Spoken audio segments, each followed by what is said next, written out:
Bismillahirrahmanirrahim. Assalamualaikum warahmatullahi wabarakatuh.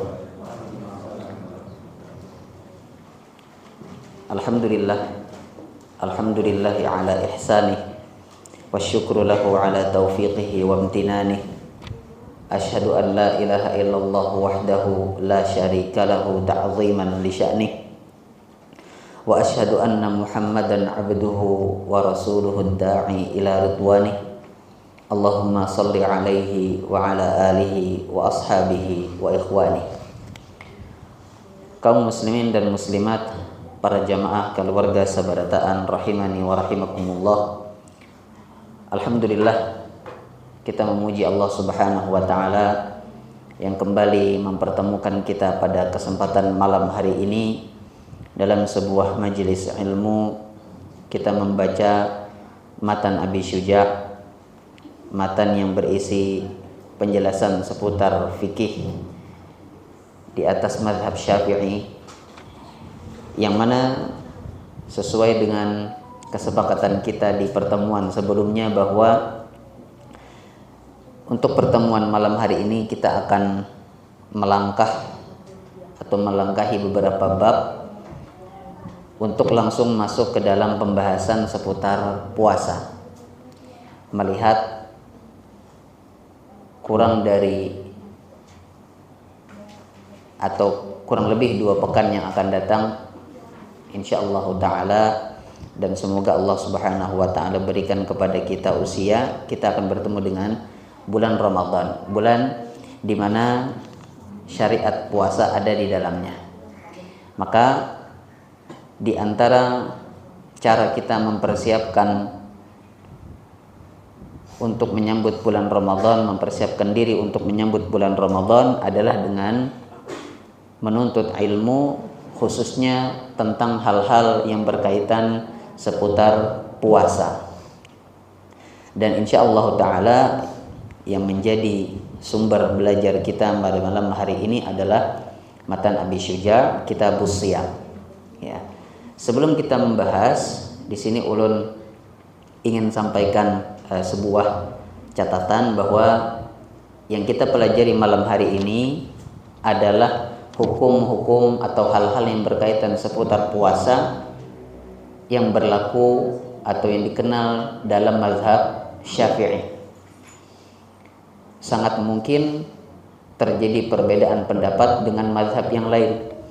Jadi kalau pian mau lebih dalam lagi mempelajari hal-hal yang berkaitan tentang puasa, apakah itu tentang tata caranya kah, atau tentang pembatal-pembatalnya kah, dan yang lain sebagainya, maka bisa merujuk kepada kitab-kitab fikih yang lain atau mendengarkan ceramah asatidzah yang membahas seputar puasa. Hari ini tadi ulun lihat sore dan maghrib tadi Ustaz Dr. Haikal menyampaikan kajian seputar puasa secara lengkap. Ya, jadi kalau kita ingin mendapatkan pembahasan yang lebih lengkap, ya khususnya pembahasan seputar puasa yang rajih, pendapat yang kuat dari 4 mazhab ini, maka salah satu kajian yang bisa kita ikuti adalah kajian beliau tadi sore dan setelah maghrib tadi. Jadi bisa cari di internet atau asatidzah yang lain yang juga membahas seputar puasa. Ya. Baik, kaum muslimin dan muslimat, para jamaah keluarga sabarataan rahimani wa rahimakumullah, kita akan mulai membahas puasa dengan mengenali terlebih dahulu pengertiannya.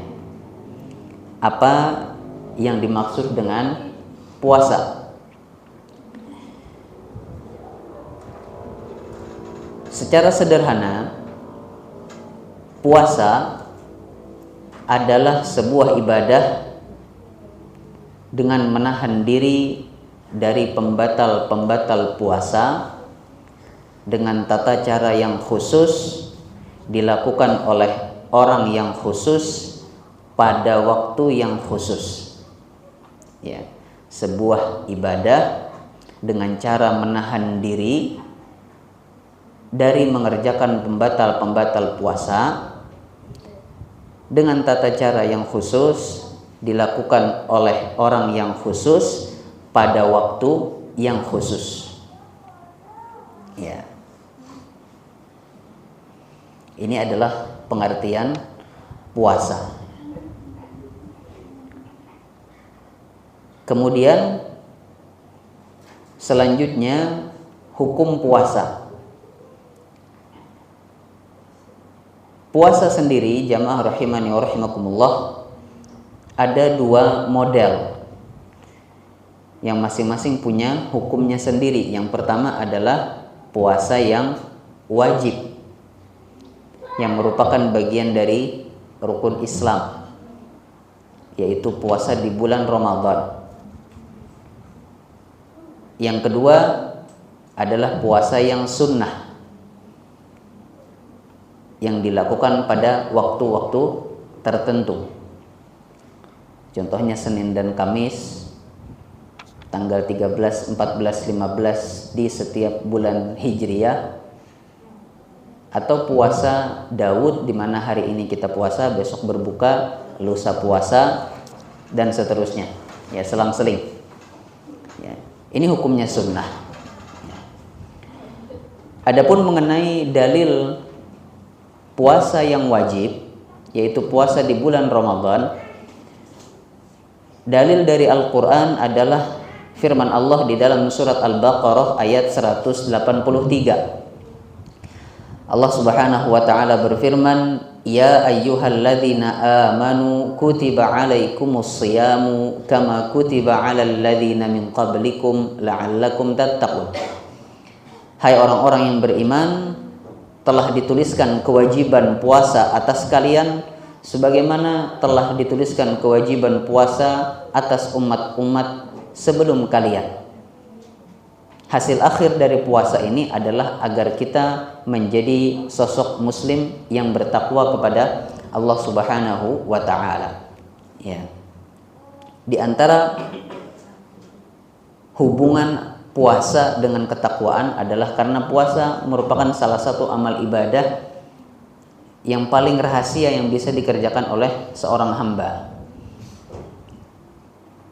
Dia bisa saja makan dan minum di tempat yang sepi, tidak dilihat oleh siapapun, tidak ketahuan, ya. Kemudian dia berlagak seakan-akan puasa, mungkin dia lakukan. Tapi faktanya tidak semua orang begini. Meskipun tidak ada yang lihat, dia tetap tahan dirinya untuk puasa. Inilah yang dimaksud dengan ketakwaan. Seseorang beribadah betul-betul karena Allah Subhanahu wa taala. Karena dia takut dihukum oleh Allah Subhanahu wa taala. Meskipun manusia tidak ada yang melihat, ya, dia makan minum, tapi karena ada rasa takut dalam dirinya, ya, maka dia tetap berpuasa, ya. Ini adalah dalil dari Al-Qur'an. Adapun dalil dari hadis tentang wajibnya puasa Ramadan adalah sebuah hadis yang diriwayatkan oleh Imam Bukhari dan Muslim, yang juga dibawakan oleh Imam Nawawi dalam Arba'in An-Nawawiyah, dari sahabat yang mulia Abdullah bin Umar radhiyallahu anhuma, di mana Nabi sallallahu alaihi wasallam bersabda, "Buniyal Islamu ala khamsin." Islam itu dibangun di atas 5 rukun, yang salah satunya adalah puasa di bulan Ramadan, ya. Maka ini adalah pengertian sekaligus dalil tentang wajibnya puasa Ramadan. Kemudian kaum muslimin dan muslimat, jamaah rahimani wa rahimakumullah, kita akan masuk pada apa yang disampaikan oleh Al-Imam Abu Syuja' rahimahullahu ta'ala dalam matannya. Kita akan baca. Kata beliau, wa syara'itu wujubis siyami thalathatu asya' al-islamu wal bulughu wal aqlu. Kata beliau, syarat-syarat wajib puasa ada 3. Yang pertama Islam, yang kedua baligh, Yang ketiga, berakal.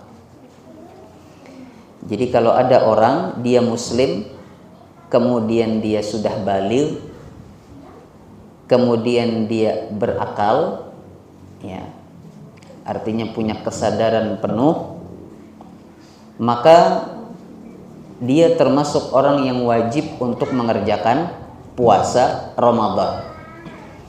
Ya.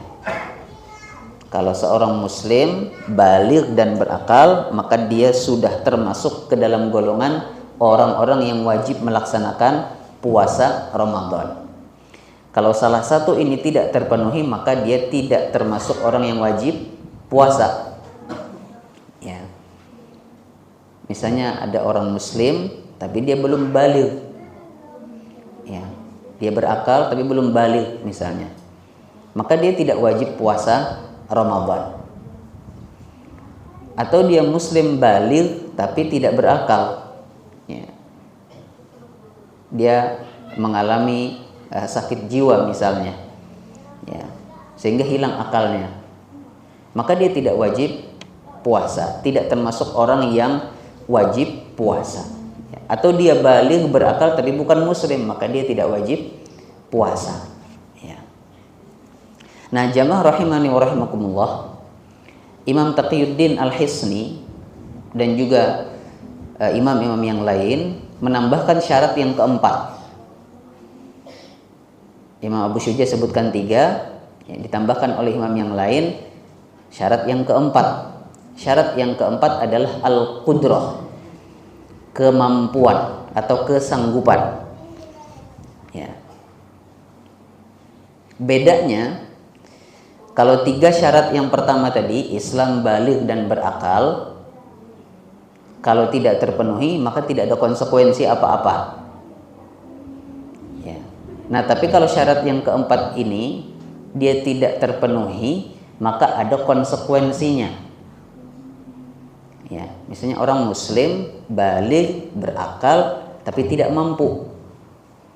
Memang dia tidak wajib puasa, tapi ada yang harus dia lakukan sebagai gantinya. Ya. Secara ringkas ada 2 macam konsekuensinya. Yang pertama, kalau seseorang tidak mampu atau tidak sanggup berpuasa karena alasan-alasan tertentu, ya. Kalau ketidaksanggupan tersebut adalah ketidaksanggupan yang sama sekali tidak bisa ditawar, tidak bisa lagi diusahakan, entah karena usia atau karena penyakit, ya. Maka yang harus dia lakukan adalah membayar fidyah, ya, per hari itu 1 mud. Kalau mau kalau mau bayar fidyah dengan bahan pokok, ya, maka 1 mud. Nah, 1 mud ini ukurannya antara 675 gram sampai 800 gram, kada sampai 1 kilo. Ya, jadi beras setengah kilo lebih, ya, 675 sampai 800. Nah, ini 1 mud hitungannya. 1 mud ini untuk mewakili atau untuk mengganti 1 hari yang tidak bisa kita laksanakan puasa di sana dan tidak bisa kita qadha. Bila 30 hari, ya berarti 30 mud. Masing-masing mud ini diserahkan kepada 1 orang miskin. Bila 30 mud berarti 30 ikung orangnya. Bila 10 hari berarti 10 mud, berarti 10 ikung aja penerimanya, dan seterusnya. Ini kalau tidak sanggup sama sekali. Kalau masih sanggup di kemudian hari, artinya dia tidak sanggup saat bulan Ramadan saja. Tapi kalau Syawal atau bulan-bulan lainnya dia bisa. Ya, jadi mungkin sakitnya ini sakit yang tidak permanen. Jadi garingnya rahatan Ramadan aja, misalnya. Nah, tapi kalau di bulan lain dia bisa ganti. Nah, maka konsekuensi yang harus dia lakukan adalah mengganti puasa tersebut di hari yang lain. Ya. Tidak perlu bayar fidyah. Taib. Jadi ini kalau syarat yang keempat tadi tidak terpenuhi. Kalau misalnya orang mampu, kemudian dia muslim, kemudian dia berakal, tapi masih kekanak-kanakan halus belum balik, maka apa konsekuensinya? Tidak ada. Ya. Karena dia secara kemampuan mampu. Lagi pula yang tidak terpenuhi itu 3 syarat yang pertama. Ya. Nah, konsekuensi yang berlaku tadi khusus untuk syarat keempat, ya, yaitu al-qudrah atau kemampuan. Kemudian selanjutnya jamaah rahimani wa rahimakumullah, ya. Ini kita bahas poin-poin yang kita anggap penting aja. Kalau dirinci bisa kada tuntuk. Nah, bahkan ada potensi meskipun kita sudah agak cepat bisa kada tuntung juga, tapi kada apa-apa. Lebih baik dapat sebagian daripada kada sama sekali. Baik, selanjutnya kita lanjutkan. Kata Imam Abu Syuja' rahimahullahu ta'ala, setelah beliau membahas syarat-syarat wajibnya puasa, beliau kemudian mengatakan wa faraidus shaumi arba'atu asya'. Rukun puasa ada 4. Kalau tadi syarat, ya kalau sudah terpenuhi maka kita wajib puasa. Nah, harus kita perhatikan 4 hal pada saat kita hendak atau saat melaksanakan puasa. Ya, ada 4 rukun. Yang pertama an-niyah, niat. Ya. Tentang hal ini disebutkan oleh Al-Imam Al-Hisni dalam Kifayatul Akhyar, penjelasan bahwasanya niat itu letaknya di hati.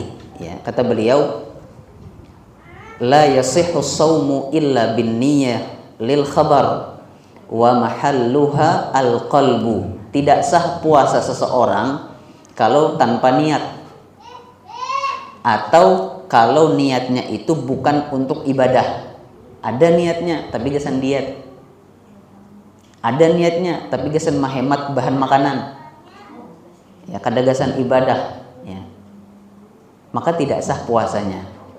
Kemudian kata beliau wa mahalluha al-qalbu, dan tempatnya niat itu di dalam hati. Setelah itu beliau katakan wala yushtaratu an-nutqu biha bila khilaf. Mengucapkan niat itu tidak termasuk syarat. Artinya kada perlu diucapkan niat itu tadi karena letaknya memang di hati, bila khilaf, tanpa ada perbedaan pendapat di sini. Ini klaimnya Al-Imam Al-Hisni dalam Kifayatul Akhyar. Ya. Jadi tidak perlu diucapkan. Baik. Kemudian hal lain yang berkaitan tentang niat yang disampaikan oleh Al-Imam Al-Hisni dalam Kifayatul Akhyar, dalam mazhab Syafi'i, niat puasa itu harus dihadirkan setiap malam. Jadi kadakawa niat di hari pertama Ramadan gasan borongan 30 hari, 29 hari kadakawa. Saban malam niat. Dan niatnya harus dilakukan di malam hari. Harus tapa malam niatnya ini. Kalau niatnya baru dimunculkan menjelang fajar, ya, dalam mazhab Syafi'i puasanya tidak sah. Nah, tapi ingat masalah ini khilafiyah. Jadi kalau pian mau cari pendapat lain tentang hal ini, ya bisa disimak kajian yang lain. Tapi beginilah mazhab Syafi'i menyikapi tentang niat. Ya, karena menurut mereka, kenapa setiap malam harus dihadirkan niat yang baru untuk besok hari? Karena puasa Ramadan itu bukan paket 1 bulan, tapi dia sehari-sehari yang kemudian jadi 1 bulan. Ya, sama kayak kita sholat 5 kali. Ya, selain waktunya berbeda, ya ini kan meskipun 5 kali tapi masing-masing dia. Jadi harus niat sholatnya berbeda-beda. Sama seperti puasa hari pertama, hari kedua, ketiga, dan seterusnya. Ya, dan itu dilakukan di malam hari. Ya. Baik. Ini dua hal yang berkaitan tentang niat, yaitu letaknya di hati dan tidak perlu diucapkan. Yang kedua, niat puasa itu dihadirkan setiap malam. Kemudian yang setelahnya, rukun puasa yang disebutkan oleh Imam Abu Syuja.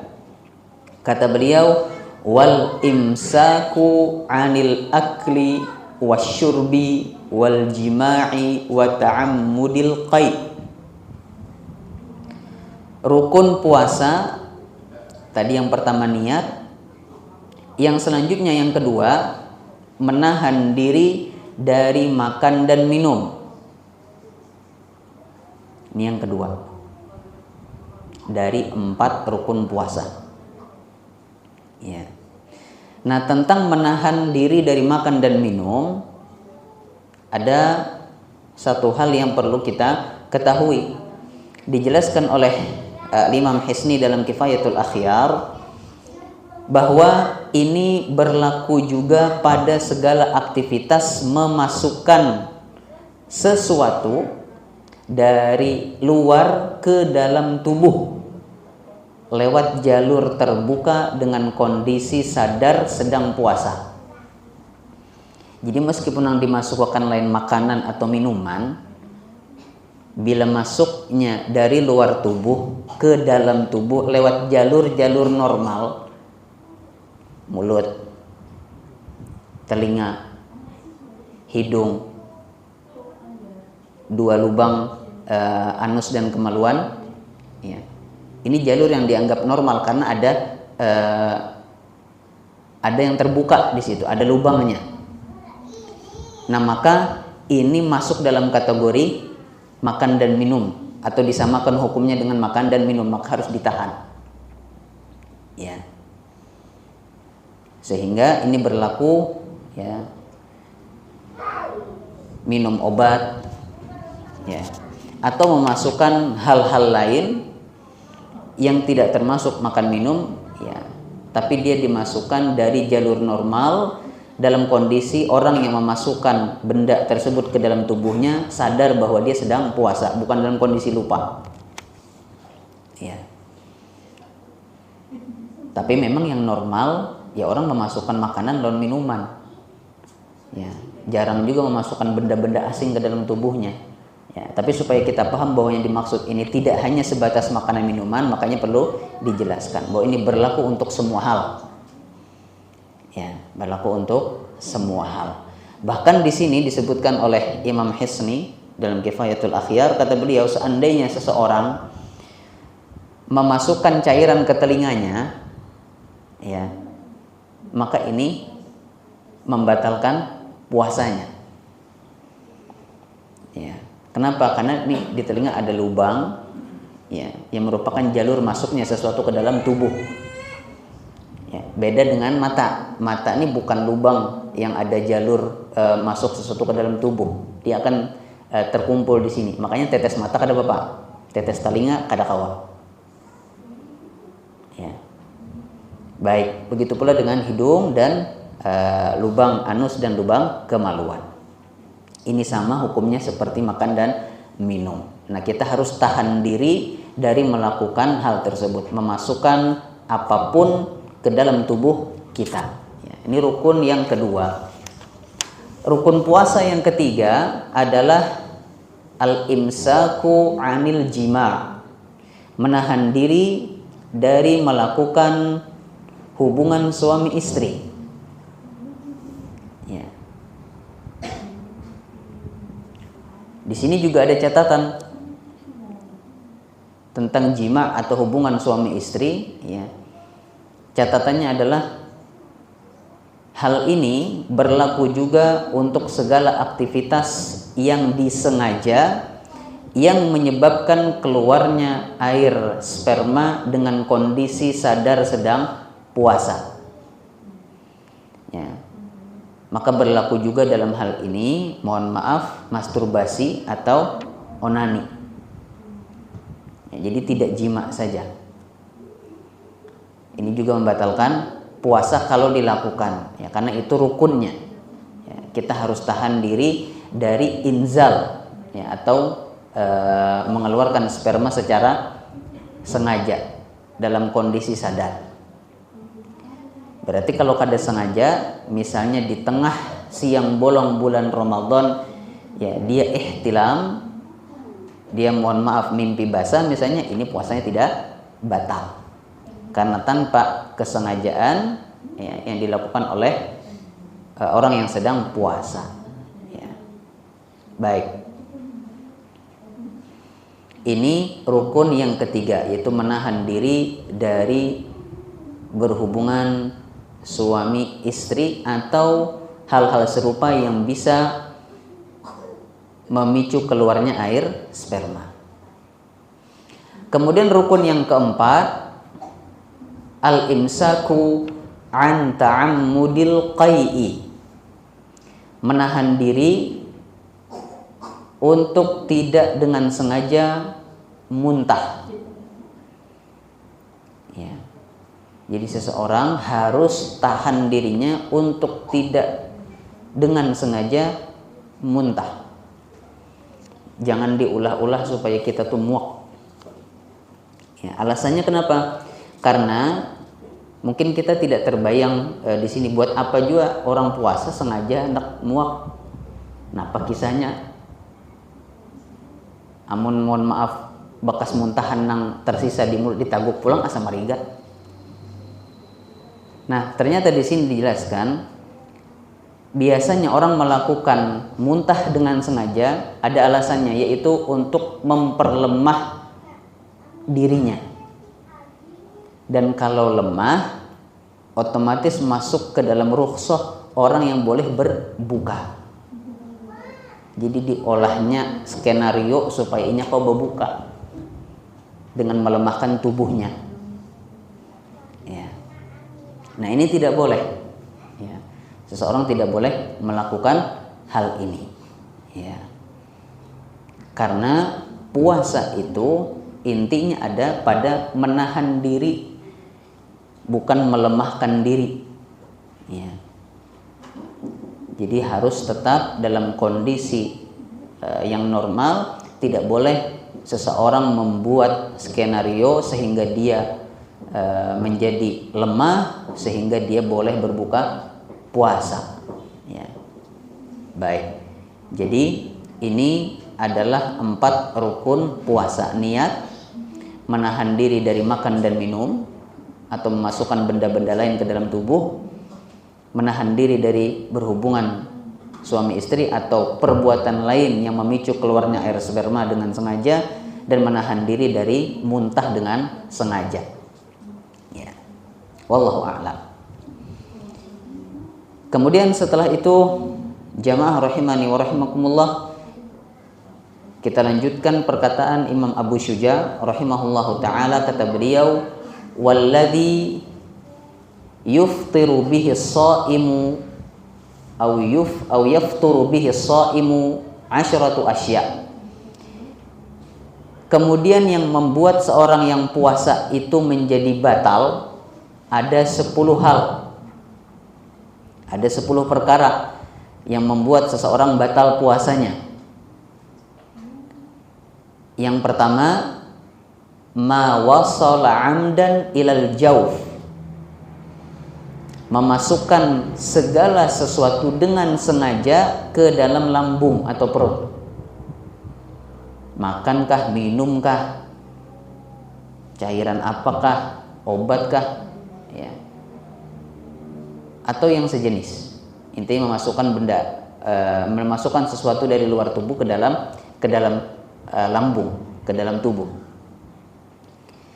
Kemudian yang kedua yang membatalkan puasa juga, ma wasala 'amdan ila ra's, memasukkan sesuatu, ya, ke dalam tubuh tapi larinya ke kepala, seperti tadi, ya, meneteskan sesuatu di telinga yang biasanya akan ada rasa-rasa tertentu di kepala. Kita kayak kemasukan banyu, biasanya ada semacam reaksi di kepala. Ya. Ini juga tidak boleh karena itu membatalkan puasa. Kemudian yang ketiga yang membatalkan puasa, wal huknatu fi ahadis sabilain, yaitu suntik atau memasukkan sesuatu di salah satu atau kedua lubang keluarnya air, maksudnya lubang kemaluan dan lubang anus. Jadi mengonsumsi, jadi atau berobat dengan cara memasukkan pil lewat lubang anus, ini membatalkan puasa. Ya, jadi kada soal sampai kanyang atau kada, ya, tapi masuknya sesuatu ke dalam tubuh lewat lubang-lubang yang ada. Ya. Jadi ini membatalkan puasa. Kemudian yang keempat yang membatalkan puasa, wal qai'u amdan, muntah dengan sengaja. Tadi sudah kita bahas. Yang kelima, wal wat'u amdan fil farji, melakukan hubungan suami istri secara sengaja. Ya. Ini juga sama membatalkan puasa. Bahkan ada kafaratnya. Ya. Sebagaimana yang disebutkan dalam hadis Nabi SAW, seseorang datang menemui Nabi, ya, dia melapor kepada Nabi bahwasanya dirinya telah celaka. Ya. Dia celaka karena telah menggauli istrinya di siang bolong bulan Ramadan. Maka ada kafaratnya. Ya, nanti akan dijelaskan oleh Imam Abu Syuja. Ya. Ini yang kelima, hubungan suami istri atau hubungan non suami istri, berzina misalnya, wal'iyadzubillah. Ini dosanya double malah. Ya. Dosa membatalkan puasa sama dosa zina. Baik.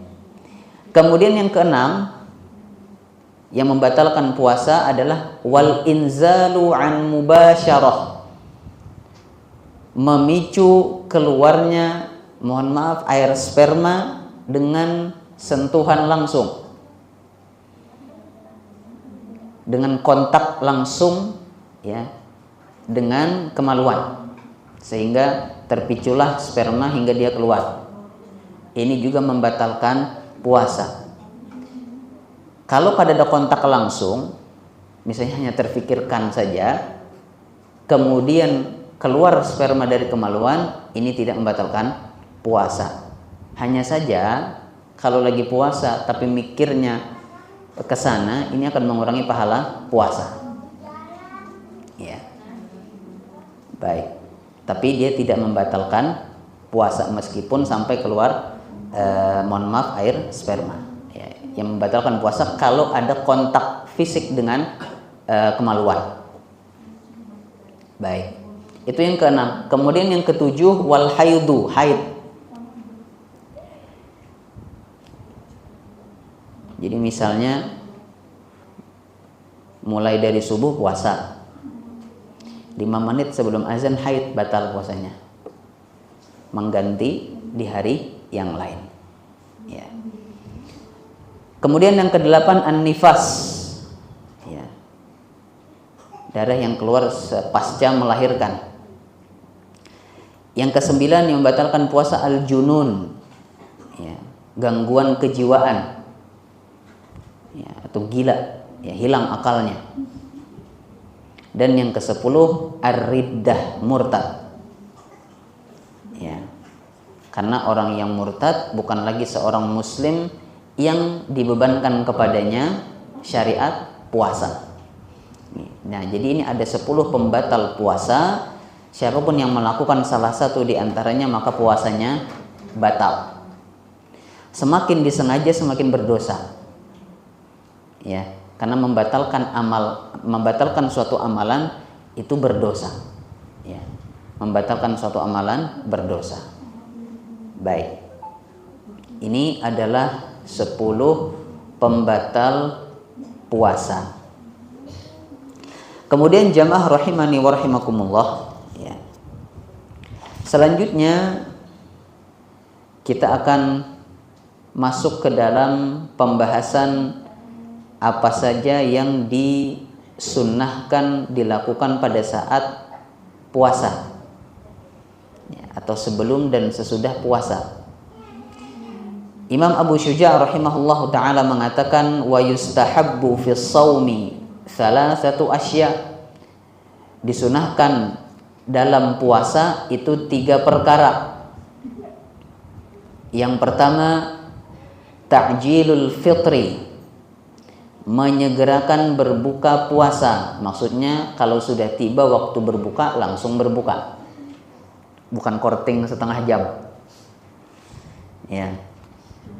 Jadi sudah sampai waktunya maka langsung berbuka. Dalam hal ini jamaah rahimani wa rahimakumullah, yang menjadi patokan utama berbuka puasa itu adalah sampainya waktu, bukan azan. Karena azan pun nunggu waktu, patokan sholat itu pun waktu, ya. Apalagi fenomena yang terjadi sekarang, sebahagian muazin makan dulu hanyar azan. Belum lagi perbedaan masjid ini, azan sudah masjid nang itu 5 detik kemudian, 10 detik kemudian hanyar azan. Nah, ya, maka patokannya tidak jelas, kalau tidak pasti kalau patokannya azan. Yang jadi patokan adalah waktu. Waktu yang paling bisa kita jadikan sandaran adalah waktu resmi yang diterbitkan oleh Kemenak. Jadi bila sampai jamnya sudah buka, meskipun belum ada azan lagi, ya. Karena waktu itu pasti. Sedangkan azan tadi nunggu muazin hadir, ya. Sedangkan waktu itu sesuatu yang pasti, tidak perlu ditunggu, dia datang, ya. Nah kalau sudah tiba waktu untuk berbuka, maka kita berbuka langsung, meskipun itu hanya dengan seteguk air, ya. Ini yang sunnah, ya. Dalil mengenai hal ini adalah sebuah hadis yang diriwayatkan oleh Imam Bukhari Muslim, di mana Nabi SAW bersabda, la yazalun nasu bi khairin ma ajjalul fitra. Manusia itu akan selalu dalam kondisi yang baik selama mereka menyegerakan berbuka puasa, ya.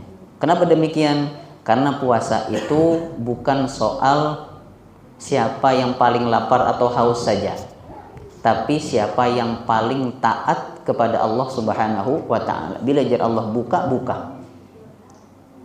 Bila jar Allah puasa, puasa.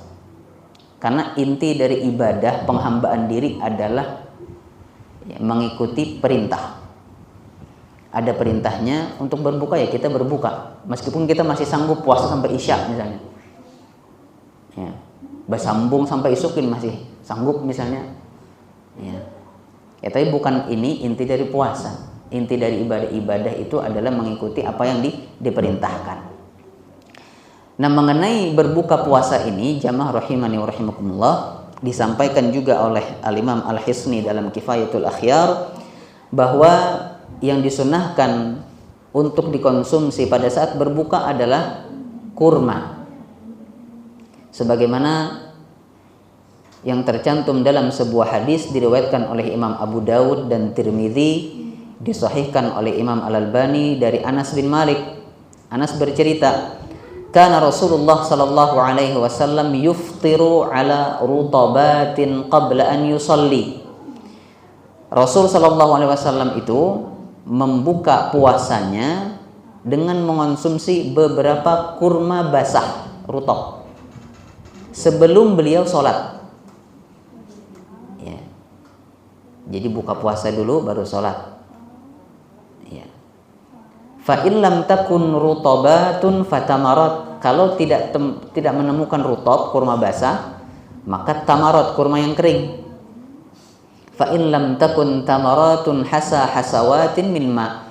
Kalau tidak menemukan juga kurma, ya, maka beliau berbuka puasa dengan beberapa teguk air, ya. Nah, ini yang disunnahkan, berbuka puasa dengan kurma. Diusahakan kurma basah, kalau tidak ketemu kurma yang kering.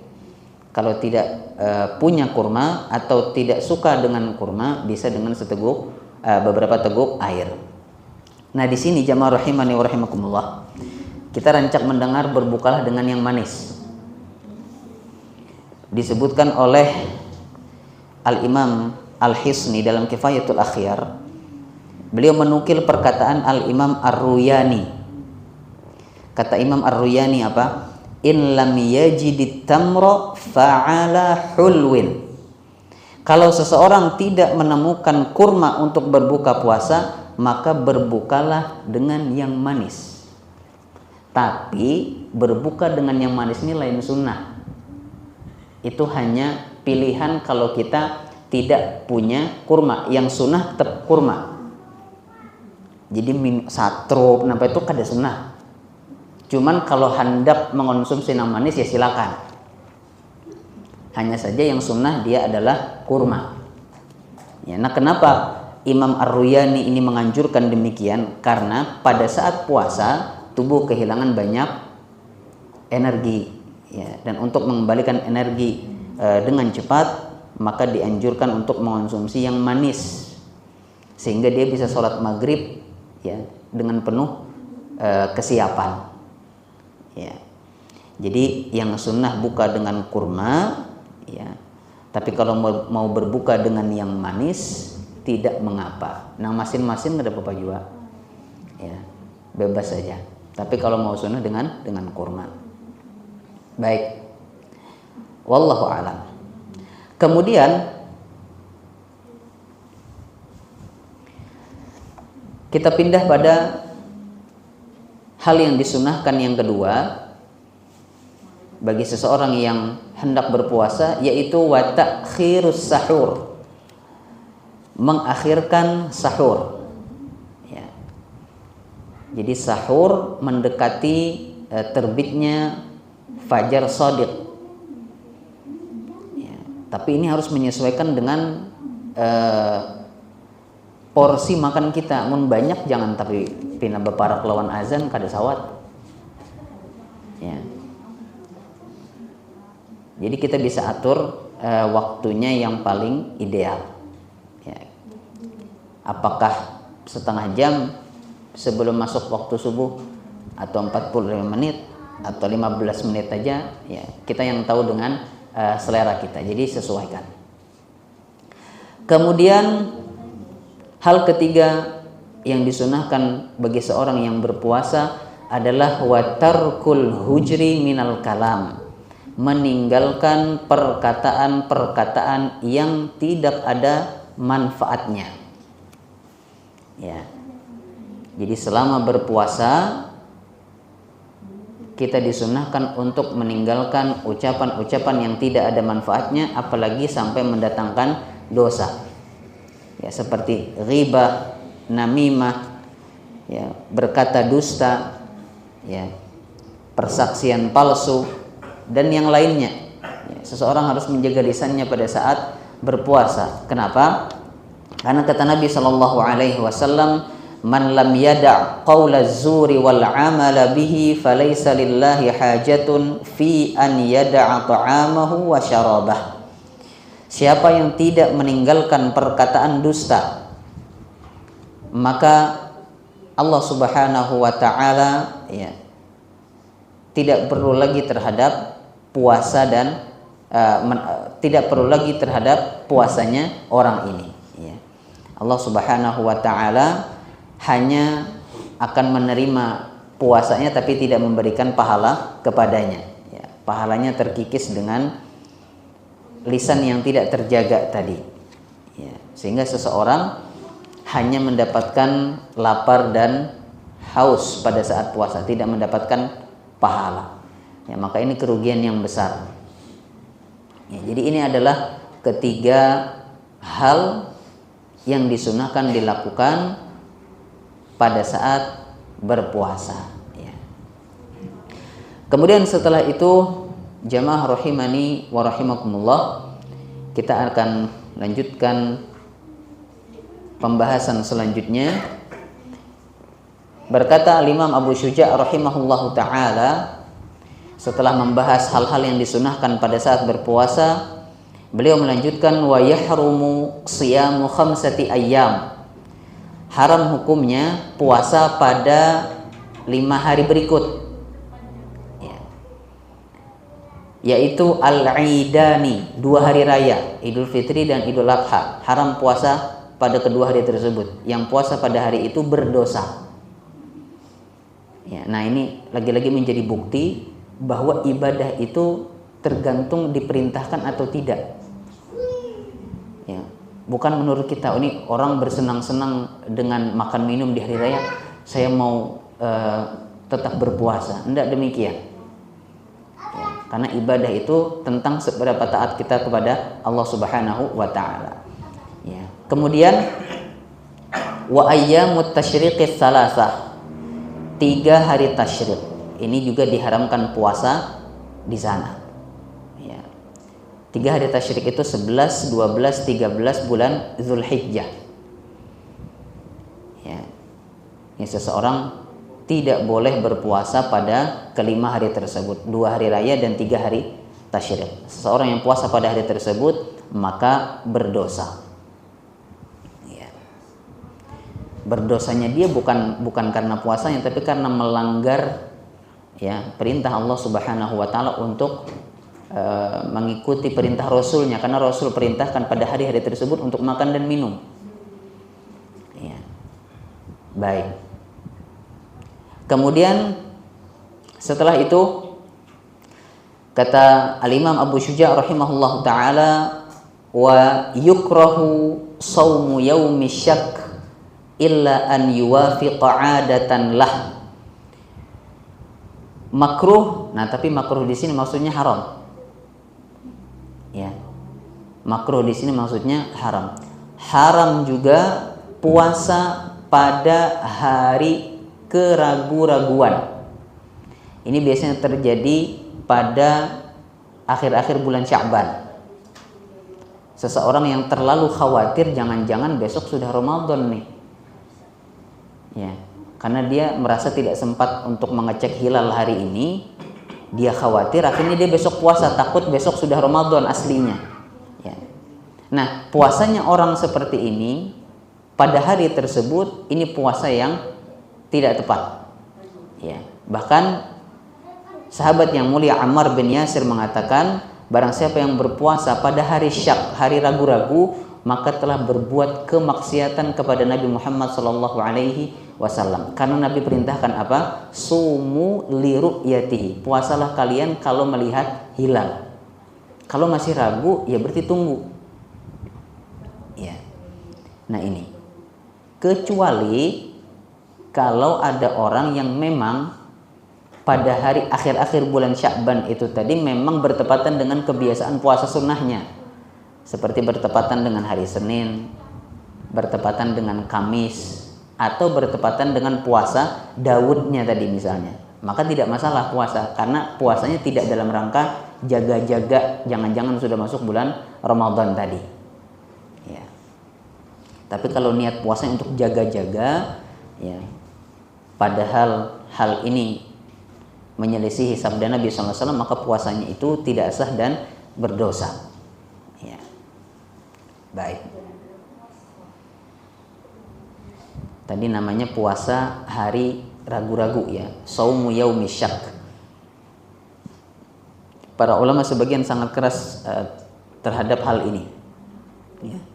Karena ini bentuk kemaksiatan kepada Nabi Muhammad SAW yang jelas-jelas memerintahkan sumu li ru'yatihi. Kalau kalian lihat, kalian puasa. Ya, kalau kalian tidak lihat, maka genapkan Sya'ban menjadi 30 hari. Ya, sederhana sekali perintah Nabi SAW, ya, tinggal kita taati. Baik. Selanjutnya, jamaah rahimani wa rahimakumullah. Al-Imam Abu Syuja' setelah itu membahas tentang hal-hal yang berkaitan tentang qada dan kafarat. Kata beliau, wa man wati'a fi nahari Ramadan 'amidan fil farji fa 'alaihi al-qada'u wal kafarah. Siapa yang melakukan hubungan suami istri di siang hari bulan Ramadan secara sengaja, ya, maka wajib bagi dia untuk mengqadha puasanya di hari yang lain sekaligus membayar kafarat. Kafaratnya apa? Kata beliau, wa hiya itqu raqabatin mu'minah. Yang pertama, ini bukan pilihan, ya, tapi harus diusahakan yang pertama dulu. Yang pertama adalah membebaskan seorang budak yang beriman. Oh, ini jelas kita kada mungkin karena sudah tidak ada perbudakan. Maka fa in lam yajid fasiyamu syahraini mutatabi'ain. Kalau dia tidak temukan budak yang mukmin untuk dia bebaskan, maka lanjut ke pilihan atau lanjut ke langkah yang berikutnya, kafarat berikutnya, yaitu puasa 2 bulan berturut-turut. Ya. Fa in lam yastati', kalau ini tidak bisa dia lakukan, ya. Mungkin dia sudah coba, jangankan nang 2 bulan, nang sebulan tadi aja kada tahan. Ya. Ternyata dia coba tidak mampu, ya. Maka apa? Fa in lam yastati' fa it'amu sittina miskinan likulli miskin mud. Kalau dia tidak mampu, maka dia harus memberi makan 60 orang miskin. Setiap orang miskin mendapatkan jatah 1 mud. Kalau mau pakai bahan makanan, ya, atau bahan pokok. Kalau hendak makanan jadi boleh juga, sesuaikan dengan kebiasaan makan kita sehari-hari. Muntah biasa sekali makan 15.000, berarti 15.000 kali 60 porsi. Muntah biasa 50 sekali makan, ya, kali 60 porsi, ya, begitu seterusnya. Baik. Nah, ini tahapan-tahapannya. Budak tidak dapat untuk dibebaskan, puasa 2 bulan. 2 bulan tidak mampu, baru berakhir di kafarat memberi makan 60 orang miskin, ya. Kemudian setelah membahas hal ini, ya, ada beberapa catatan yang dijelaskan oleh Al-Imam Al-Hisni yang secara khusus berkaitan tentang batalnya puasa karena jima'. Ya. Ada 3 hal yang berkaitan tentang batalnya puasa karena jima' yang harus diperhatikan. Yang pertama, puasanya batal meskipun tidak sampai inzal, tidak sampai mengeluarkan air sperma. Selama sudah terjadi pertemuan 2 kemaluan, ya, maka secara otomatis puasanya batal. Hal yang pertama. Yang kedua, kalau suami istri bersenang-senang dengan perbuatan itu tadi, berjima di tengah hari bulan Ramadan, artinya dua-duanya sepakat melakukan perbuatan ini, maka dua-duanya wajib qadha dan kafarat. Ya. Dua-duanya wajib qadha dan kafarat. Dan sifatnya kewajiban masing-masing. Kada bata turuk kada. Ya. Jadi masing-masing menunaikan atau melaksanakan qadha dan kafarat. Adapun jika dipaksa, yang ketiga, jika salah satu pihak dipaksa, ya, jika salah satu pihak dipaksa untuk melakukan hubungan tersebut, ya, dengan paksaan yang sampai membahayakan nyawa entah suami atau istrinya, diancam dibunuh misalnya, ya, kalau kada melakukan dibunuh. Jadi mungkin sudah sampai ada senjata tajam yang diletakkan di leher misalnya, ya, atau ada senjata api yang sudah diletakkan di kepala, tinggal tarik peletuknya habis sudah misalnya, ya. Nah, maka yang dipaksa ini tidak wajib kafarat, tapi hanya qadha. Tapi ingat, paksaannya tadi yang betul-betul mengancam, bukan yang bebaya dipaksa. Tapi betul-betul mengancam, sampai-sampai tadi sajam sudah di sini, pistol sudah di sini misalnya, itu betul-betul mengancam sudah. Kalau masih jarak 1 meter 2 meter ini belum, kita masih bisa menghindar, masih bisa lari. Ya. Baik. Jadi kalau ancaman tersebut memang membahayakan nyawa, maka yang dipaksa tadi hanya perlu qadha, tidak perlu kafarat. Yang memaksa wajib qadha, wajib kafarat. Ya. Baik. Nah, ini 3 hal yang berkaitan tentang qadha kafarat seseorang atau suami istri yang berhubungan badan di tengah hari bulan puasa, bulan Ramadan. Baik. Kemudian setelahnya ini 1 paragraf lagi. Kada apa-apa telawasi sedikit lah supaya tuntung. 1 paragraf lagi insyaallah. Kemudian kata Imam Abu Syuja' rahimahullah taala, wa man mata wa alaihi siyamun min Ramadan at'ama anhu li kulli yaumin muddun, atau ut'ima anhu li kulli yaumin muddun. Siapa yang meninggal puasa padahal masih punya tanggungan, siapa yang meninggal dunia padahal masih punya tanggungan puasa, maka dia wajib untuk memberi makan setiap hari yang dia tinggalkan tadi sebanyak 1 mud.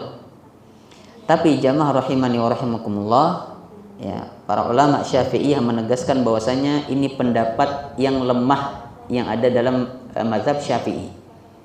Ya, ini adalah pendapat barunya, yang diklaim pendapat barunya Imam Syafi'i.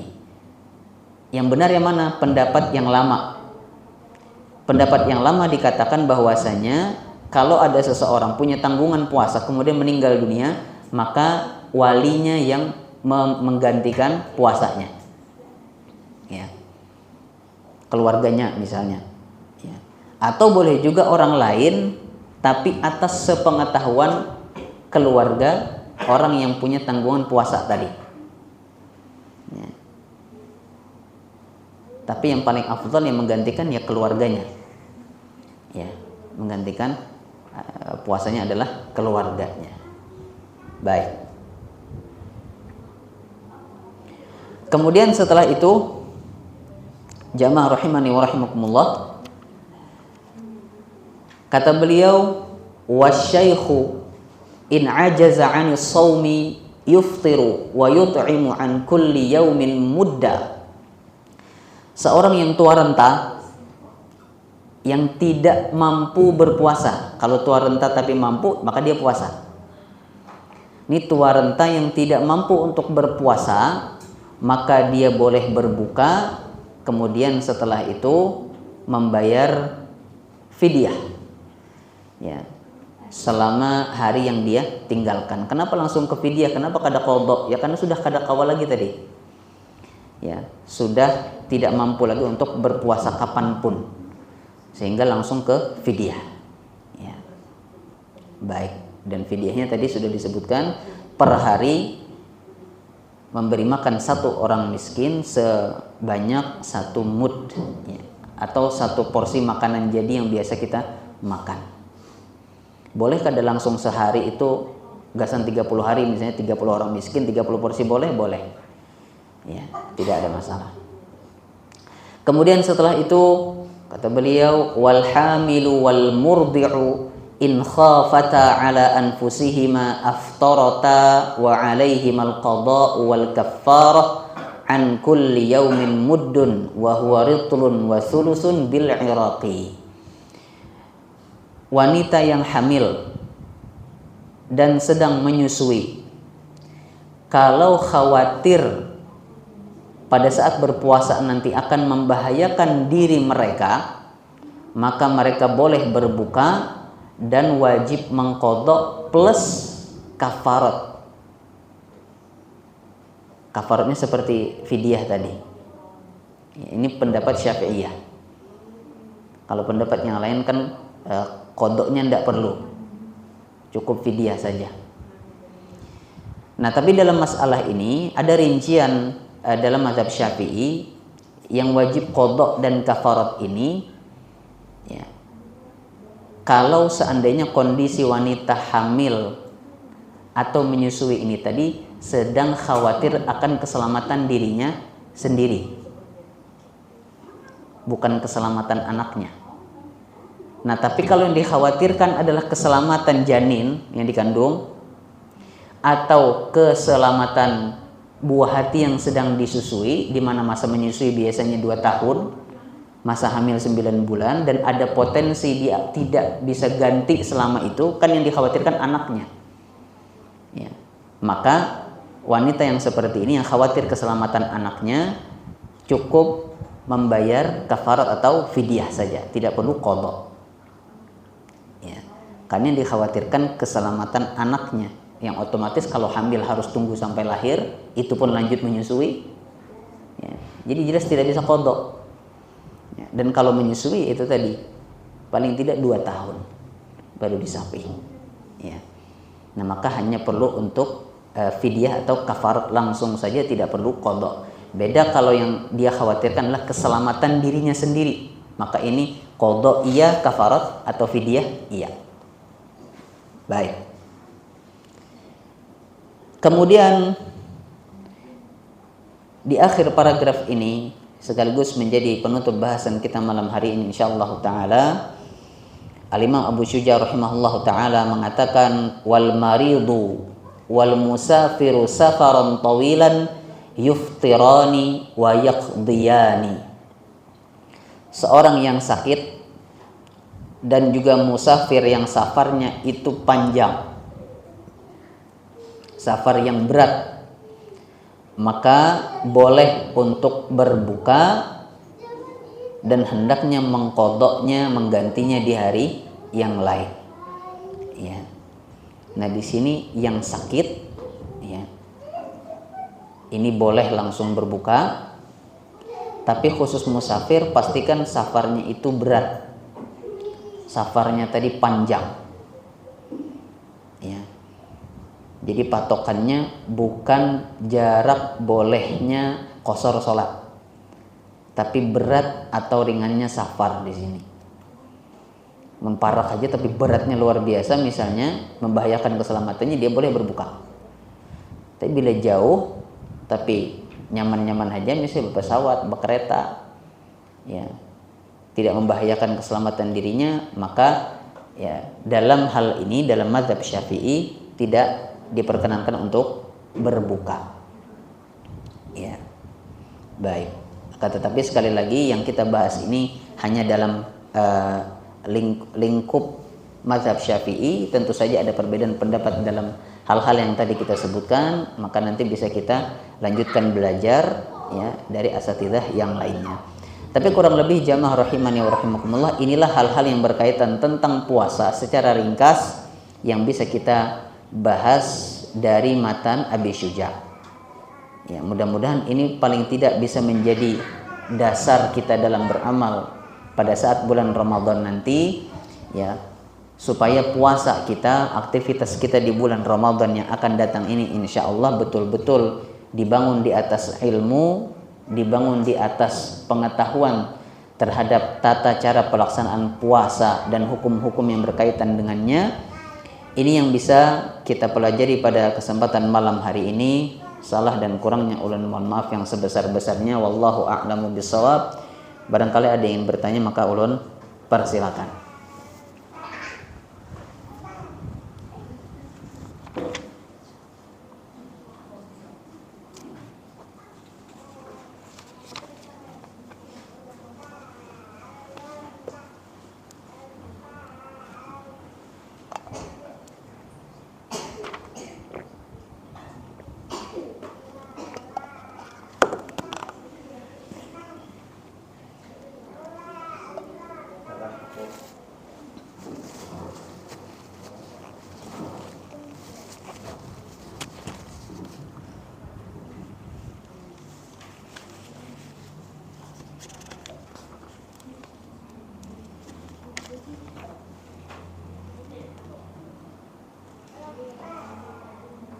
Cukup insyaallah.